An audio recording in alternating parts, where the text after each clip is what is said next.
Vamos por favor a Efesios capítulo 2. Efesios 2. Vamos a retomar nuestra exposición de esta carta en esta serie que hemos titulado La Iglesia, el pueblo del Señor. Y este es ya el tercer sermón que se ha visto un poco interrumpido por tormentas y cosas por el estilo, pero ya estamos de vuelta. Efesios 2, entonces, vamos a leer desde el verso 1 al 10. Esta es la palabra del Señor, palabra que es infalible, inerrante y suficiente. En cuanto a ustedes, estaban muertos en sus delitos y pecados, en los cuales anduvieron en otro tiempo conforme a la corriente de este mundo y al príncipe de la potestad del aire, el espíritu que ahora actúa en los hijos de desobediencia. En otro tiempo todos nosotros vivimos entre ellos en las pasiones de nuestra carne, haciendo la voluntad de la carne y de la mente, y por naturaleza éramos hijos de ira como los demás. Pero Dios, quien es rico en misericordia, a causa de su gran amor con que nos amó, aun estando nosotros muertos en delitos, nos dio vida juntamente con Cristo. Por gracia son salvos. Y juntamente con Cristo Jesús nos resucitó y nos hizo sentar en los lugares celestiales, para mostrar en las edades venideras las superabundantes riquezas de su gracia, por su bondad hacia nosotros en Cristo Jesús. Porque por gracia son salvos, por medio de la fe, y esto no de ustedes, pues es don de Dios, no es por obras, para que nadie se gloríe, porque somos hechura de Dios, creados en Cristo Jesús, para hacer las buenas obras que Dios preparó de antemano, para que anduviésemos en ellas. Hasta allí la lectura para hoy. Nosotros ya hemos estudiado el primer capítulo de la carta a los Efesios y vimos como Pablo al inicio del capítulo 1 estalla, explota, ¿verdad?, en adoración al contemplar la belleza, al contemplar la grandeza del plan salvador. Y luego vimos que en la segunda parte del capítulo 1 Pablo eleva una oración al Señor pidiendo específicamente que Dios les conceda a los efesios el Espíritu Santo a fin de que ellos puedan tener una comprensión más plena, una comprensión más profunda, una comprensión más real de lo que Dios ha hecho en sus vidas. Hoy vamos a estudiar esta primera parte del capítulo 2, donde vamos a ver la nueva vida que tenemos en Cristo Jesús. Es decir, si hemos sido alcanzados por la gracia de Dios, necesariamente ha habido una gran transformación, una transformación que de hecho ha cambiado la historia completa de nuestras vidas. Ahora hay tres cosas que yo quiero destacar en esta mañana de nuestro pasaje. En primer lugar, en los versículos 1 al 3 tenemos quiénes éramos. ¿Quiénes éramos? El apóstol Pablo explica aquí en esos versículos primeros del capítulo 2, cómo es la vida sin Cristo.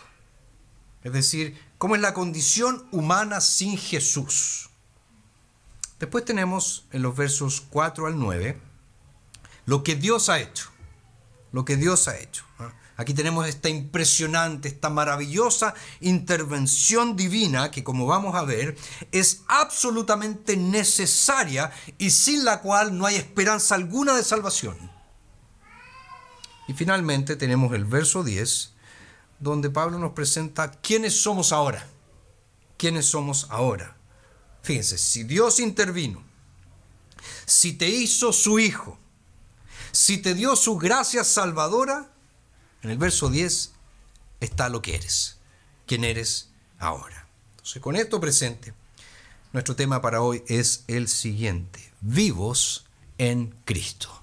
Vivos en Cristo. Entonces, vamos con lo primero. ¿Quiénes éramos? ¿Quiénes éramos? Fíjense que al final del capítulo 1, el apóstol Pablo, ¿verdad?, oró por los efesios para que ellos conocieran mejor a Dios. En particular, Pablo oró para que la inmensurable grandeza del poder de Dios fuese conocida plenamente por los efesios. Que ellos pudieran conocer la grandeza del poder de Dios para salvación de los creyentes. Ahora, en los primeros versículos del capítulo 2, Pablo se centra un poco más en ese tema. ¿A qué me refiero? En el tema de la inmensurable grandeza de la gracia de Dios. Pablo, en el fondo, él quiere explorar aquí cómo la grandeza de la gracia irrumpió en la vida de los efesios e irrumpió en la tuya, si eres cristiano hoy. Pero antes de eso, Pablo nos lleva al valle oscuro, ¿verdad?, de nuestra condición antes de ser cristianos. Nos lleva hasta las profundidades mismas de la perdición, nos lleva hasta las profundidades mismas de la necesidad humana. Y es por eso que en los primeros 3 versículos de este capítulo 2, Pablo describe la vida sin Cristo. ¿Cómo es la vida humana sin Cristo Jesús? Y Pablo describe esta condición de 3 maneras. En primer lugar, nos dice en el versículo 1 que un no cristiano, es decir, aquel que no conoce a Jesús, está espiritualmente muerto. Un no cristiano, aquel que no conoce a Jesús, está espiritualmente muerto. Él dice, en cuanto a ustedes, estaban muertos en sus delitos y pecados. Fíjense, esa es la condición humana general. No se trata simplemente de que estemos enfermos y que necesitamos algún medicamento para mejorar. Porque si ese fuera el caso, claro, podría ser grave la enfermedad, pero todavía hay esperanza, porque si tomo el medicamento me voy a sanar. Y esa sería una buena perspectiva, ¿verdad? No están tan malas las cosas. Basta una pastillita y me mejoro. Basta un remedio y me mejoro. Basta un tratamiento y me mejoro. Claro, esa es una perspectiva que podríamos decir bastante buena. Pero esa no es la perspectiva del apóstol Pablo. Pablo dice que estamos muertos sin Cristo. Muertos sin Cristo. Ahora, tampoco se trata de que hayamos tomado un camino equivocado y simplemente necesitamos mejor instrucción, que nos ajusten un poquito el rumbo. Es decir, necesitamos una mejor guía para volver al camino. Pablo no está hablando aquí que faltan algunos datos, ¿verdad?, para completar el cuadro de la salvación por nosotros mismos. Falta un poquito de información acá y listo, ahora soy salvo. No, Pablo dice que sin Cristo espiritualmente estamos muertos, muertos. Y Pablo entonces está destacando con estas palabras la impotencia, la inhabilidad humana para cambiar nuestra propia condición. Te pregunto, ¿qué puede hacer un muerto? Absolutamente nada. ¿Qué puede hacer un muerto? Nada. Absolutamente nada. No hay nada más desesperanzador que la muerte, ¿no es verdad? Y esa desesperanza se agudiza cuando fallece un ser querido. ¿Cuánto dolor hay en el corazón de alguien cuando fallece un ser querido? ¿Por qué? Porque sabemos que no hay vuelta atrás. Se han ido. No podemos devolverlos a la vida. Hay algo definitivo, hay algo absoluto en la muerte. Y ese es el punto del apóstol Pablo respecto a nuestra condición espiritual antes de la conversión. Él dice, estamos muertos en nuestros delitos y pecados. No podemos hacer nada para cambiar eso. Estamos muertos en nuestros delitos y pecados. Hay una incapacidad, hay una inhabilidad, hay una impotencia esencial involucrada en esa afirmación del apóstol Pablo. Nada, absolutamente nada se puede cambiar. Pero fíjense que la analogía de la muerte es una metáfora, ¿verdad?, incompleta para describir el estado de perdición. Y es por eso que Pablo en los versos 2 y 3 ahonda un poco más. Él dice que estamos muertos en nuestros delitos y pecados, pero él dice que hay algo más. Somos esclavos. Somos esclavos. Dice en el verso 2 en los cuales anduvieron en otro tiempo, conforme a la corriente de este mundo y al príncipe de la potestad del aire, el espíritu que ahora actúa en los hijos de desobediencia. En otro tiempo todos nosotros vivimos entre ellos en las pasiones de nuestra carne, haciendo la voluntad de la carne y de la mente, y por naturaleza éramos hijos de ira como los demás. Fíjense, si un no cristiano está espiritualmente muerto, tal como Pablo dice aquí en el verso 1, es una muerte bastante peculiar, es una muerte bastante especial. ¿Por qué? Porque es una muerte activa, es una muerte en vida. Miren cómo actúan los espiritualmente muertos. Pablo dice, anduvieron conforme a la corriente de este mundo en el verso 2. Es decir, anduvieron conforme a las pautas de la época, según las preferencias y modas del tiempo, según la mentalidad colectiva de una sociedad que ha perdido todo estándar moral, según esta implacable presión social de conformarse a un mundo que no quiere vivir bajo los estándares de Dios. Así anduvieron, dice, los muertos espiritualmente. Y todo esto influye, ¿verdad? Todo esto gobierna el curso de las vidas de los incrédulos. Entonces, si no eres cristiano, ¿qué dice Pablo? El mundo te impone su agenda. El mundo te dice qué pensar, qué creer, cómo vivir. Y luego añade Pablo que los no cristianos también siguen al príncipe de la potestad del aire, al espíritu que ahora actúa en los hijos de desobediencia. Y ese es un título obviamente para el diablo, para Satanás.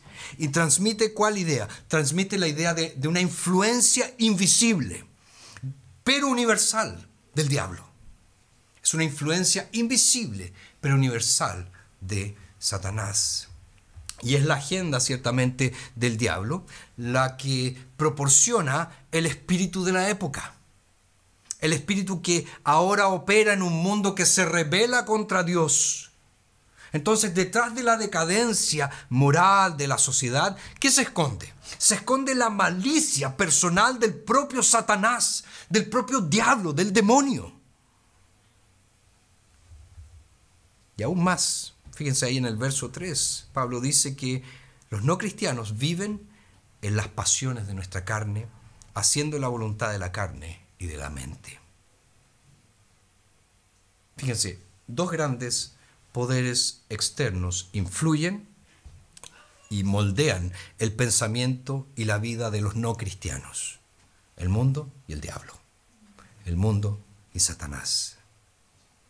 Y tienen un aliado interno, dice el texto: la carne. La carne. Y por favor no piensen en lomo vetado, filet, no. ¿Verdad? La carne, ¿verdad? Que es controlada, que es gobernada por la inclinación, por el hábito del corazón hacia el pecado, por la rebelión de la mente hacia el pecado. Porque la carne, en el pensamiento del apóstol Pablo, es una abreviatura teológica para nuestra condición caída. Esa es la carne, nuestra condición caída. Es decir, estábamos perdidos, somos culpables, estábamos esclavizados por el pecado. O sea, muertos y esclavos. Muertos y esclavos. Pero hay más. Porque el tercer aspecto del panorama tiene que ver con nuestros destinos. Fíjense, estábamos muertos, somos esclavos, pero también, dice Pablo, estábamos condenados. En el verso 3, él dice, y por naturaleza éramos hijos de ira como los demás. La pregunta, ¿cuál era la consecuencia de la muerte espiritual y de nuestra esclavitud al pecado? Bueno, vivíamos en las pasiones, ¿verdad?, de nuestra carne, satisfaciendo los deseos de la carne, la voluntad de la carne hacia el pecado, la voluntad que se revela a Dios. Y estábamos entonces, por eso, bajo la condenación de un Dios santo, bajo la ira de un Dios santo. Entonces, lo único que se ajusta a nuestra naturaleza, la única respuesta a la inclinación básica de nuestra mente y voluntad hacia el pecado y la rebelión es ¿qué cosa? La condenación. La condenación. Estar bajo la ira de Dios. Y esa es tu verdadera condición si no eres cristiano. Si no eres cristiano, estás bajo la ira de Dios. Por lo tanto, no pienses que las cosas no están tan mal. No te engañes diciendo, mira, todavía tengo tiempo de sobra para arrepentirme. No tengo mucha prisa. Quiero vivir un poco más la vida. Quiero disfrutar. Después, a lo mejor más viejo, pienso en esto de la fe, de la religión, de ser cristiano. ¿Qué te dice la Biblia? Estás muerto. Estás muerto. Estás esclavizado al mundo, estás esclavizado a la carne, estás esclavizado al diablo y eres un hijo de ira que vive bajo la condenación de Dios. Estás más allá de cualquier autoayuda. No te puedes ayudar a ti mismo. Realmente no hay ningún remedio a tu alcance que puedas aplicarte a ti mismo para mejorar tu condición, para mejorar tu estado. Ahora, ciertamente este es un cuadro terrible. Y para muchos es difícil de oír, es difícil de escuchar esto. Pero piensa, no sé, en una condición médica prolongada y sin diagnosticar, que por fin ha sido identificada. Por fin. Quizás hayas sentido durante algún tiempo que no todo está bien contigo, que no está todo bien, que hay algo que anda mal. Y nadie había podido identificar con precisión cuál era tu problema. ¿Cuál era el problema? Pero finalmente alguien dio con el diagnóstico. Alguien te dice, eso es lo que tú tienes. Bueno, aquí el apóstol Pablo ofrece el verdadero diagnóstico. Y puede que sea difícil de escuchar, puede que nos moleste, tal como sería que un médico nos diagnostique una condición médica fatal. Pero es vital que sepas el diagnóstico. Es vital que sepas el diagnóstico. Pero vamos a ver que Pablo no quiere simplemente mostrarnos el diagnóstico, darnos a conocer nuestra condición caída, decirnos que estamos muertos, que somos esclavos del pecado, del mundo y de Satanás, que estamos bajo la ira de Dios, y decirnos, bueno, ahí está. Porque qué terrible diagnóstico es ese. ¡Qué horrible! Pero vamos a ver que a pesar de que es un diagnóstico horrible, hay esperanza. Hay esperanza. Entonces tenemos en primer lugar, ¿quiénes éramos? Muertos, esclavos, bajo la ira de un Dios santo. Pero en segundo lugar, el texto nos muestra lo que Dios ha hecho. Lo que Dios ha hecho. David Martin Lloyd-Jones, este famoso predicador galés del siglo XX, decía que las primeras dos palabras del versículo 4 de Efesios 2 eran en cierto sentido un resumen de todo el Evangelio.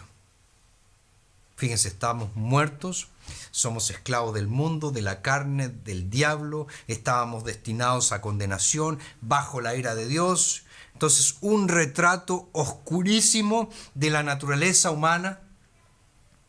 Y la pregunta es, ¿hay esperanza? ¿Hay alguna esperanza? No hay esperanza en dos palabras, pero Dios. Pero Dios. Fíjense, el pecado domina nuestros corazones como un tirano. De sus garras no hay posibilidad alguna de escapar, pero Dios. Somos esclavos de nuestras pasiones y apetitos carnales. Somos esclavos del mundo, con sus normas retorcidas, con sus prioridades pervertidas. Satanás nos acecha, nos tienta, nos asalta en cualquier oportunidad. No tenemos ni el deseo, ni la inclinación, ni el poder para rescatarnos, pero Dios.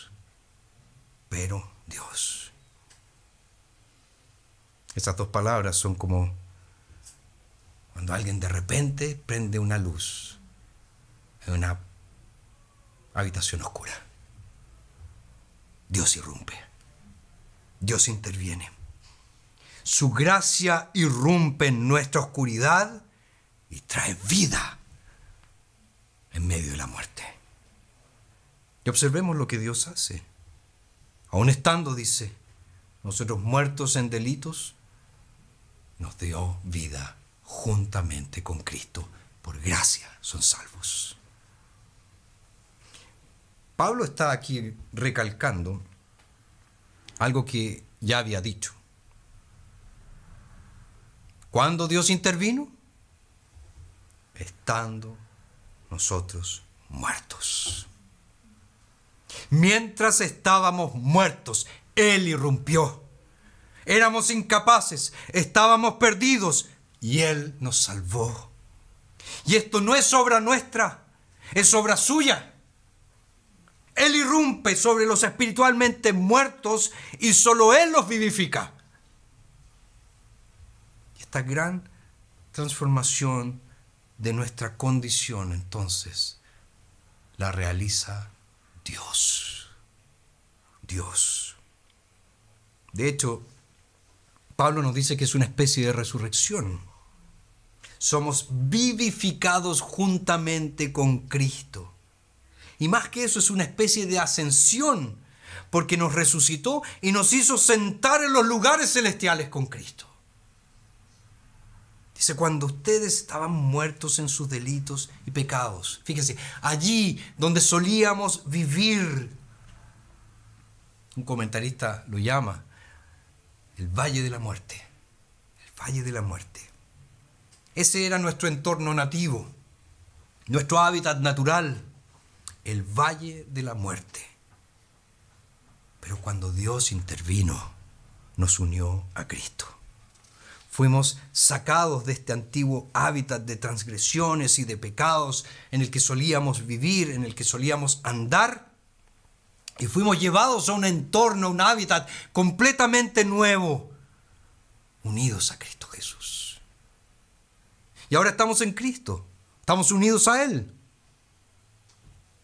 Nos levantamos de la muerte espiritual y hemos ascendido con Él a los lugares celestiales, es decir, a un lugar de dignidad, a un lugar de adopción y filiación, de tal modo que de repente estamos vivos en Él. Estamos vivos en Él. Y eso es lo que Dios hace cuando salva a los pecadores. Hace que los muertos vivan. Que los muertos vivan. Te toma del valle de la sombra de la muerte. Te toma de la tierra de las transgresiones y pecados. Te lleva al paraíso vivo, vital, eterno de la unión con Cristo. Nos conecta como ramas a la vid, como miembros de su cuerpo a la cabeza. Porque Jesús está vivo, nosotros, los que estamos unidos a Él, también cobramos vida y vivimos en Él. Pero Pablo va más allá, porque nos muestra cómo Dios hace esto. ¿Cómo Dios hace esto? ¿Qué motivo podría tener Dios para hacer esto? ¿Por qué? ¿Por qué lo hizo? Fíjense, al enfrentarse a un mundo en abierta rebelión hacia Él, en un mundo de pecado, donde hubiera sido completamente justo que Él no salvara a nadie y condenara a todos, ¿por qué Dios salva? ¿Por qué lo hace? ¿Qué dice el texto? Fíjense, verso 4. Pero Dios, quien es rico en misericordia, por causa de su gran amor con que nos amó. Fíjate, si eres cristiano, si eres un hijo de Dios, si eres una hija de Dios, ¿por qué has sido rescatado? ¿Por qué Dios te salvó? Misericordia, misericordia, amor. No hay otra razón. Misericordia, amor. No hay otra razón. Y es impactante la redundancia de Pablo. Dice, a causa de su gran amor con que nos amó. O sea, Él te amó con amor. Él te amó con amor. Él fijó su amor en ti y te hizo suyo. Estabas sin esperanza. Eras culpable, estabas condenado. Y Él te amó con amor y te dio vida. Te amó y te dio vida.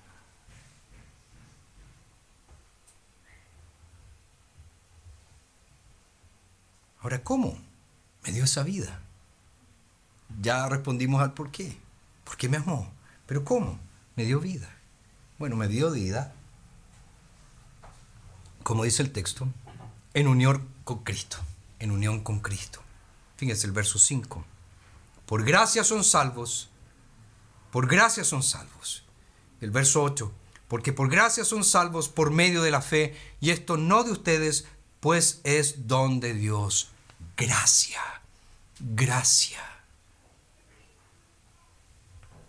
Dios salva entonces completamente, por gracia, sin costo alguno, sin cobrar nada, sin tener que pagar ningún precio.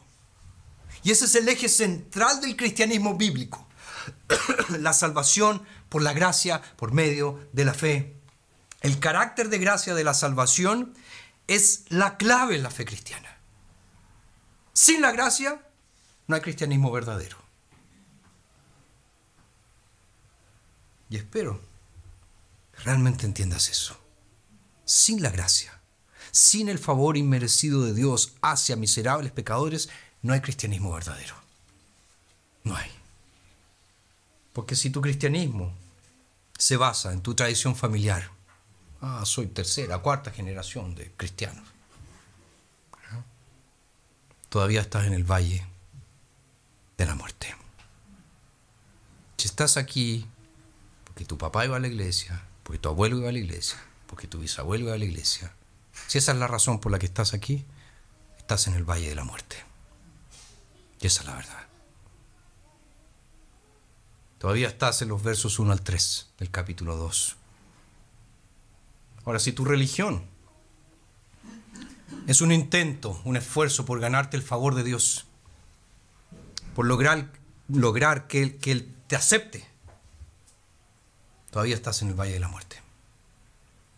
Si estás aquí tratando de ser lo mejor que puedas ser para que Dios te ame, todavía estás en el valle de la muerte. Todavía estás condenado. Si estás aquí y crees que con tus canciones y con tus oraciones vas a poder compensar de alguna manera tus fallas morales, vas a poder equilibrar un poquito la balanza, todavía vives en el valle de la muerte. Muerto, esclavo, condenado. Porque la salvación es un don de la gracia de Dios. No puedes ganarla, no puedes comprarla, no puedes merecerla. No puedes hacerte digno de ella. ¿Dios debe salvarte o no puedes ser salvo? Así de simple. O Dios te salva o no puedes ser salvo. Dios debe hacerlo. Dios debe hacerlo. Entonces te pregunto, ¿vas a renunciar a tus esfuerzos por manipular a Dios y te vas a entregar al único objeto seguro de confianza? No tus esfuerzos, sino la libre gracia de Dios. La libre gracia de Dios. Él es un Dios que se deleita, se complace en mostrar misericordia. Es un Dios que ama con amor. Y hay gracia para los pecadores. Gracia abundante. Gracia más que suficiente. Hay para ti en Cristo Jesús. Mira nuevamente el texto. Por gracia son salvos por medio de la fe. Y esto no de ustedes, pues es don de Dios. A veces la gente interpreta el esto no es de ustedes, como una referencia a la fe. Pero el texto dice que por gracia son salvos por medio de la fe, y esta fe no es obra de ustedes, es un don de Dios. O sea, incluso la fe que se aferra a la gracia de Dios es en sí misma un don. Es decir, no se origina en nosotros de forma natural. Es producto de la obra sobrenatural de Dios en nuestros corazones. Ahora, gramaticalmente y estructuralmente, Pablo dice entonces aquí que la salvación en su conjunto, en su totalidad, es un don de Dios. No es por obras, para que nadie se gloríe. Entonces Pablo está enfatizando qué cosa aquí. La soberanía de la gracia de Dios, la soberanía de la libre gracia del Señor.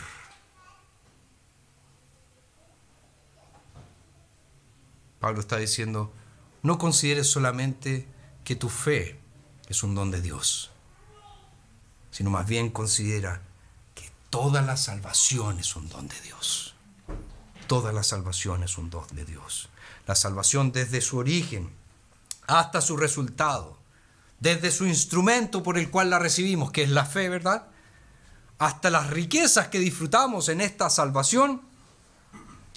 Toda la salvación en su conjunto, de principio a fin, todo es don, todo es gracia. Y para recalcar el punto una vez más, Pablo, ¿qué dice? Que no es por obras para que nadie se gloríe. En el fondo está diciendo, si no les queda claro de que esto es gracia de principio a fin, déjenme decirles algo más. No es por obras. No vayan por ese camino. No es por obras para que nadie se gloríe. Así que, querido cristiano, querida hermana, cuando finalmente te presentes ante tu Redentor en gloria, no habrá nada en tu historia de vida, nada en tu salvación, nada de lo que puedas decir, esto es mío, yo lo hice, yo lo obtuve, yo lo conseguí. No. Cuando estés en la gloria, en presencia del Salvador, vas a arrojar esa corona que Él te dio a sus pies y le vas a dar toda la gloria, toda la alabanza. Porque no es por obras para que nadie se gloríe. No es por obras para que nadie se gloríe. Y le vas a decir, toda la gloria es tuya, Señor. Toda, de principio a fin, todo gracia, todo don, todo por ti, todo por misericordia. Entonces, ¿qué es lo que tienes que hacer sabiendo esto? ¿Qué debes hacer? Bueno, debes acercarte a Dios de la única manera que es posible acercarse a Él, abandonando cualquier confianza en ti mismo, cualquier seguridad en ti mismo. Debes llegar ahí sin esperanza en ti mismo, en nada de lo que puedas decir, en nada de lo que puedas hacer. Debes acercarte a Él aferrándote solo a la gracia de Dios en Cristo Jesús. Por eso debes aferrarte a Jesucristo, solo a Jesucristo, porque Él te puede rescatar, te puede salvar, y te debes arrojar a la misericordia de Dios en Cristo Jesús y disfrutar de su gran amor para pecadores, porque Él salva. Él salva. Y es esa la actitud que tienes hoy. Es esa tu actitud hoy. Cero confianza en ti mismo. Cero confianza en tu bondad. Cero confianza en tu religión. Cero confianza en tu piedad. Cero confianza en tus estudios. Cero confianza en tu supuesto llamado.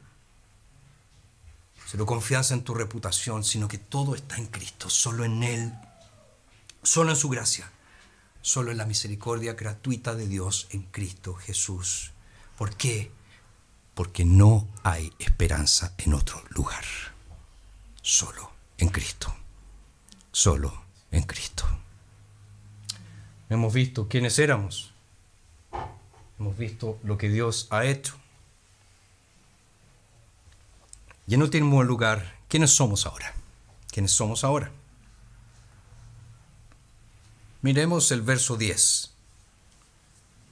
Esto es lo que somos si por gracia Dios intervino y nos hizo suyos.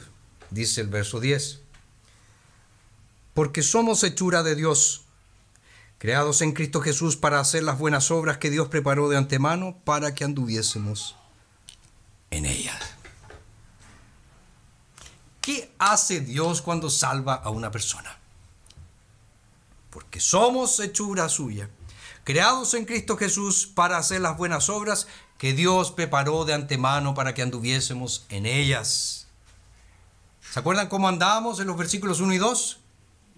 En cuanto ustedes estaban muertos en sus delitos y pecados, en los cuales anduvieron en otro tiempo. Ese era el nombre del camino por el que circulaba nuestra vida. Delitos y pecados, transgresiones y pecados, muerte espiritual. Ese era el nombre. Pero ahora que Dios intervino, ahora que te ha creado de nuevo en Cristo Jesús, tu vida va por un camino diferente. Porque somos hechura de Dios, creados en Cristo Jesús para hacer buenas obras. ¿Qué está diciendo Pablo? Algo que muchas veces los cristianos olvidan. Eres salvo para servir. Eres salvo para servir. ¿Te das cuenta de eso? Salvo para servir. Creados en Cristo Jesús para las buenas obras que Dios preparó de antemano para que anduviésemos en ellas. Es decir, la conversión produce actividad. Si he sido alcanzado por la gracia de Dios, hago buenas obras. A veces van a oír personas argumentar que este énfasis en las obras hace cristianos legalistas. Son muy legalistas en esa iglesia porque hacen un énfasis en la santidad, en la piedad, en la vida con Dios. O también vas a oír, por otro lado, que algunos dicen que el énfasis en la sola gracia produce cristianos pasivos, cristianos inactivos, que piensan, bueno, ya que todo es por gracia, ¿para qué vamos a hacer alguna cosa? Ahora, ¿es así como razona el apóstol Pablo aquí? ¿Cuál es la señal? ¿Cuál es la gran evidencia de que una nueva vida brota en el alma, en esta alma que antes estaba muerta? Bueno, la evidencia de que la gracia de Dios ha invadido tu vida, que has sido renovado, es que te dedicas a servir. Esa es la evidencia. Por lo tanto, no hay lugar para los inactivos, a los vagabundos en la vida cristiana. Los hijos de Dios, salvos por gracia, han sido salvados para servir. Salvados para servir. Si Dios te ha librado de la muerte y te ha traído a la vida, ahora tienes una tarea que cumplir. Una tarea que cumplir. Fíjense, hay un mundo que alcanzar con el Evangelio. Hay un mundo. Hay una ciudad aquí para alcanzar con el Evangelio. Curicó necesita oír de Jesucristo. Los alrededores de Curicó necesitan oír de Jesús. El Maule necesita oír de Jesús. Chile necesita oír de Jesucristo. El mundo entero necesita oír de Jesucristo. Hay misericordia que mostrar también, ya que tú mismo has sido receptor de tanta misericordia. Hay misericordia que mostrar. a los que están desvalidos, a los que están sufriendo, a los que están solos. Hay misericordia que mostrar. Ahora debes ser un instrumento de la gracia de Dios, si es que has recibido esa gracia de Dios. Debes ser instrumento de esa gracia, si has recibido tal gracia. Y este es el Evangelio, la buena noticia de que la salvación es todo don, es un regalo. Y eso tiene que llenar ahora tus labios. Y tiene que encender tu corazón. Y tiene que animar tu vida, impulsar tu vida, mientras buscas honrar y glorificar al Dios que te redimió. ¿Quiénes éramos? Muertos, esclavos, condenados. Si ese eres tú en esta mañana, por favor escucha el alarma. Comprende que hay solo un lugar de seguridad. Escucha la alarma. Hay un solo lugar de seguridad y es la gracia de Dios. Él puede rescatarte. Si has oído la alarma hoy, no te hagas el sordo, no te hagas la sorda. Corre a Jesucristo. Solo Él puede rescatarte. Lo que Dios ha hecho, Él ha irrumpido. Él ha roto las cadenas, los grilletes del pecado que nos oprimían y nos ha liberado. Nos ha dado vida. Nos ha hecho sus hijos. Nos ha unido al Salvador, nos ha unido a Cristo Jesús.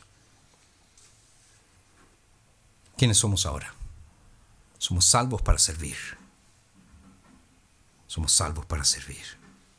Por lo tanto, que Dios cautive tu corazón. Que Dios inflame tu alma.